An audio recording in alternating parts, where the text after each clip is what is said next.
Hello everyone, আসসালামু আলাইকুম। আজকে আমি নোনা ইলিশ দিয়ে বেগুন রান্না করব। প্রথমে মাছগুলো ছোট ছোট করে কেটে ভালোভাবে পরিষ্কার করে নেব। এবার কড়াই একটা তেল দিয়ে বেটে রাখা মশলাগুলো দিয়ে দিব। এবার লবণ, হলুদ ও মরিচের গুঁড়া দিয়ে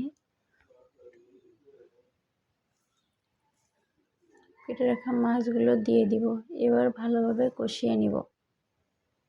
কষানো হয়ে গেলে বেগুনগুলো দিয়ে দিব। এবার আরও ভালোভাবে বেগুন মাছ একসঙ্গে কষিয়ে পরিমাণ মতো পানি দিয়ে দিব।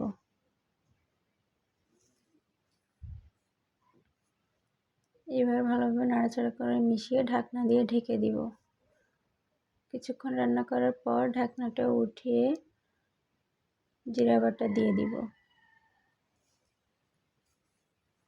এবার জিরা বাটাটা ভালোভাবে মিশিয়ে দিয়ে আরও 2-3 মিনিট রান্না করে নিব। এভাবে রান্না করলে বেগুনটা অনেক মজা হয়।